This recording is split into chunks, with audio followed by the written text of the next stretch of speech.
यदि देश की सुरक्षा यही है कि बिना ज़मीर होना जिंदगी के लिए शर्त बन जाए, आंख की पुतली में हाँ के सिवाय कोई भी शब्द अश्लील हो। हम तो देश को समझते थे आलिंगन जैसे एक एहसास का नाम। हम तो देश को समझते थे काम जैसा कोई नशा। हम तो देश को समझते थे कुर्बानी सी वफा। लेकिन अगर देश आत्मा की बेगार का कोई कारखाना है, अगर देश उल्लू बनने की प्रयोगशाला है, तो हमें उससे खतरा है। बगावत और विद्रोह के एहसासात से भरी इन लाइनों में पंजाबी लेखक अवतार सिंह संधू पाश के हाथ के उस पसीने की यादें हैं जो कलम को पकड़कर निडरता से लिखते वक्त छूटता है। एक ऐसा कवि जो सरकारों के सामने सवाल उठाता रहा।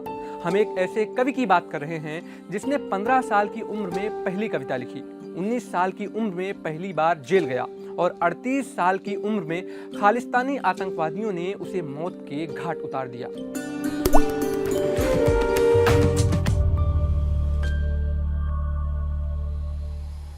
आदाब, नमस्कार, मैं साकिब। अल्फाज के इस एपिसोड में आज हम बात करेंगे पंजाब के लोकप्रिय और क्रांतिकारी कवि पाश के बारे में। लेकिन उससे पहले एक अपील, अगर आप गैर जरूरी खबरों के शोर में ऐसे जरूरी जज्बात सुनना चाहते हैं, जिंदगी को संवारने वाले साहित्य और अदब का साथ चाहते हैं, तो द क्विंट के मेंबर बनिए।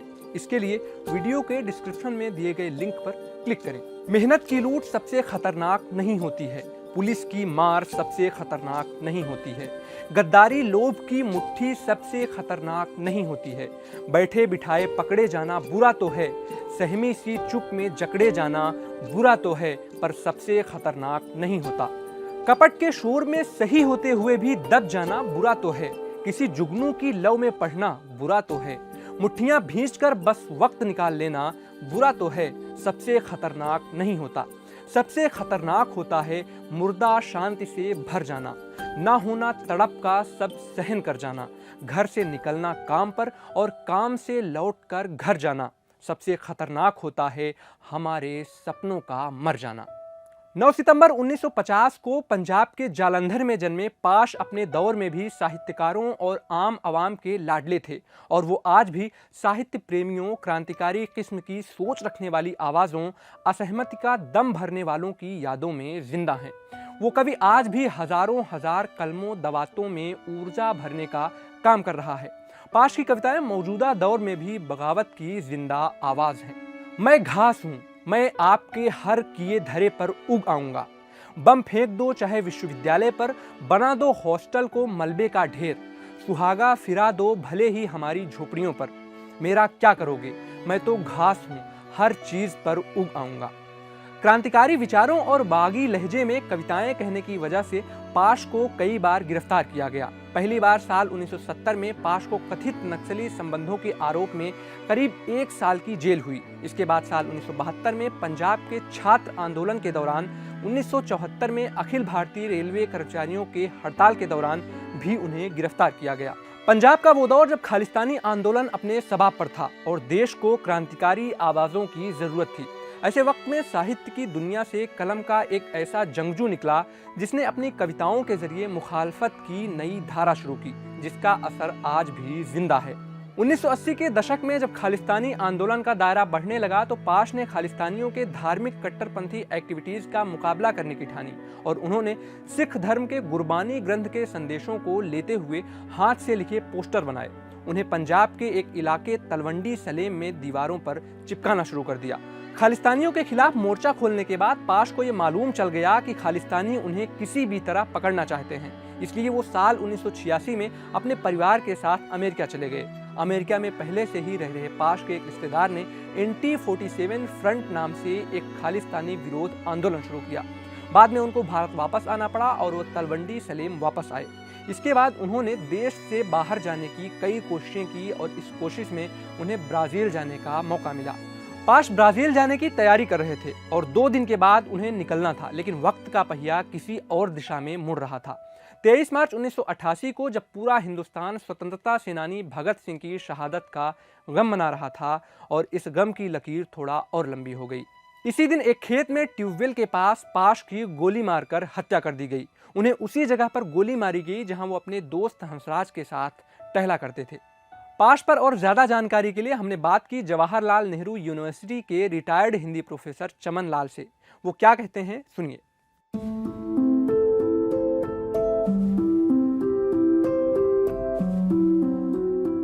तो वो मैंने जो प्रभाव था वो एक तो गांव में पैदा हुए थे, और मैंने उनका गांव देखा है, तलवंडी स्लेम।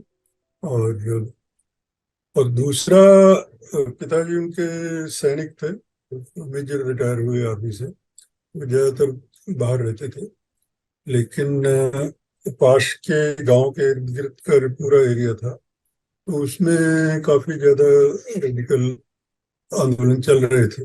स्टूडेंट का मूवमेंट भी चल रहा था, और खास तौर पे उन दिनों पंजाब स्टूडेंट यूनियन बहुत प्रसिद्ध थे। तो वो उस क्षेत्र का भी था प्रभाव, और उस क्षेत्र के आंदोलनों का भी प्रभाव था।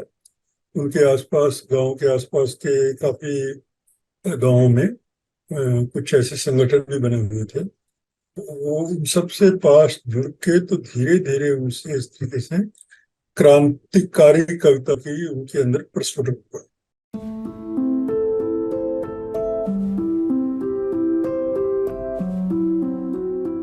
तो सबसे खतरनाक उन्होंने जिस समय लिखी, तो इनफैक्ट उसका भी दिलचस्प किस्सा है। तो वो मैंने देख रहे थे हालात को, कि जो खालिस्तानियों ने आतंक फैला रखा था एक तरफ, दूसरी तरफ राज्य का अपना आतंक था, स्टेट टेरर अलग था। तो स्टेट टेरर जो है वो खालिस्तानियों के नाम पे बहुत सारे निर्दोष लोगों की हत्याएं करनी थी, और खालिस्तानी भी बहुत सारे जो है निर्दोष लोगों की हत्याएं कर रहे थे, जो उनको शर्म नहीं देते थे या उनको किसी भी उससे।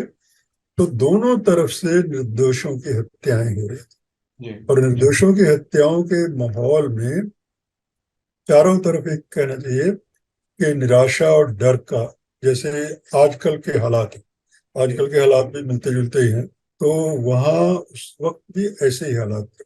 तो उसी वक्त उन्होंने ये था कि चाहे पुलिस की मार जितनी हो, चाहे लोग की मुट्ठी हो, ये सब चीजों से इतना सब कुछ खत्म नहीं होता जितना आदमी के अंदर के सपनों का मर जाना। उसकी मैंने बुरे से बुरे हालात में भी आदमी के सपने जिंदा रहने चाहिए। मैंने ये रहना चाहिए कि हाँ, हालात बदलेंगे और हम जरूर जो है समाज में परिवर्तन लाएंगे।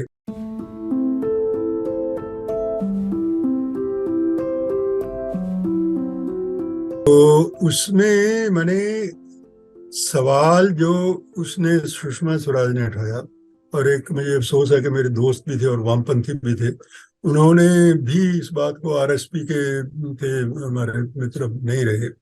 तो और मैंने उनसे फोन करके कहा कि ये क्या किया आपने, मैंने अब पार्लियामेंट में पास के खिलाफ, जो क्रांतिकारी कवि है उसके खिलाफ ये बोल रहे हैं। तो उन्होंने कहा नहीं नहीं नहीं नहीं, मैं तो ये कह रहा था छोटी क्लास में नहीं होनी चाहिए। इस तरह की चीजें हैं जो हो रही हैं। तो पाश के बारे में भी अनर्गल बातें कही गई, और क्योंकि जब पड़ताल करनी होती है तो जांच करनी होती है, जो लोग एकेडमिक्स में होते हैं तो वही जांच करते हैं। तो जो जांच करने वालों को कुछ उसमें गलत नहीं लगा, अब भी कुछ गलत नहीं लग रहा। तो अब चूंकि तथाकथित नई एजुकेशन पॉलिसी बनी है, तो उसमें बहुत कुछ बदलेंगे। उसमें मुझे लगभग पता ही है कि ये सारी चीजें बदल दी जाएंगी, और ऐसी ऐसी, इसको कहना चाहिए स्तरहीन कविताएं डाल दी जाएंगी, बिल्कुल निम्न स्तरीय कविताएं डाल दी जाएंगी, जिन कवियों को भी जानता नहीं कोई होगा। और कोई बजाय इसके कि विद्यार्थियों का दिमाग रोशन करें, विद्यार्थियों का दिमाग ठस कर देगा जो सारा कुछ वो सिलेबस बनाने जा रहे हैं। सर, जो जो लोग मांग कर रहे हैं उनकी कविता, पाश की कविता हटाने की, उनके लिए आपका क्या कहना है, उनको क्या कहना चाहिए? मैं भगत सिंह के बारे में बहुत सवाल होते हैं, वो वामपंथी थे, दक्षिणपंथी थे, फलां थे, ढिमका थे। तो मेरा उनको एक ही जवाब होता है कि भाई, आप सीधे भगत सिंह को पढ़ लीजिए, और उसके बाद से खुद ही फैसला कर लीजिए वो वामपंथी हैं या दक्षिणपंथी हैं या कौन से पंथी हैं या राष्ट्रपंथी हैं, क्या पंथी हैं। पाश के बारे में भी मैं यही कहना चाहूंगा कि जो लोग बिना जाने अनर्गल बातें कर रहे हैं, अगर उनमें थोड़ी बहुत साहित्यिक सूझबूझ है, अगर वो बिल्कुल ठस दिमाग के हैं, उनके बारे में तो मैं कुछ नहीं कह सकता। लेकिन जो थोड़ी सी भी साहित्यिक संवेदना रखते हैं, तो मेरा उनसे यही कहना है कि पाश की कविताएं पढ़ो पहले आप।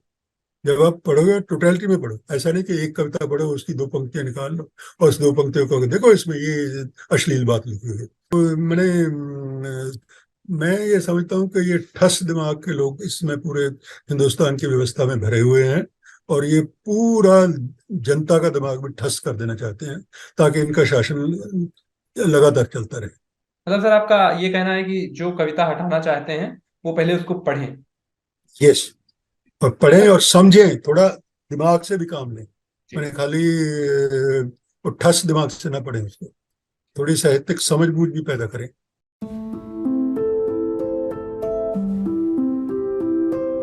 सर आपको क्या लगता है मौजूदा वक्त के भारत में पाश की कितनी जरूरत है? बहुत ज्यादा, और बहुत ज्यादा, इसलिए पाश खूब बिकता है। पाश की कविताएं, मैंने आपको कुछ संग्रह दिखाए। एक देखिए, हिंदी में जब जंजीरें टूटेंगी, ये संकलन है। राजकमल से दो संकलन, बीच का रास्ता नहीं हुआ तो बहुत ज्यादा पॉपुलर हुआ था वो। और उसके बाद से देखिए, ये बंगला में अनुवाद पाश का किया हुआ है कंचन कुमार ने, बंगला में। ये मराठी में दो अनुवाद हुए हैं, पाश निवारक कविता और पाश पाश्चात्य कविता। तो दो दो अनुवाद मराठी में हुए हैं, और सारी बहुत सारी भाषाओं का तो मैं आपको यहाँ दिखा भी नहीं सकता। लेकिन पाश की जरूरत है, तभी दूसरी भाषाओं में उसका अनुवाद होता है। तो इसलिए पाश तो इस समय बहुत ही रेलेवेंट कवि हैं। अवतार सिंह संधू पाश हमें भले ही छोड़कर चले गए, लेकिन उनके कलम की आवाज आज भी जिंदा है। उसकी शहादत के बाद बाकी लोग किसी दृश्य की तरह बचे। ताजा मुदी पलकें देश में सिमटती जा रही झांकी की। देश सारा बच रहा बाकी। उसके चले जाने के बाद, उसकी शहादत के बाद अपने भीतर खुलती खिड़की में लोगों की आवाजें जम गई। उसकी शहादत के बाद देश की सबसे बड़ी पार्टी के लोगों ने अपने चेहरे से आंसू नहीं, नाक पोंछी, गला साफ कर बोलने की, बोलने ही जाने की मशक की। शहीद होने की घड़ी में वह अकेला था ईश्वर की तरह, लेकिन ईश्वर की तरह वह निस्तेज ना था।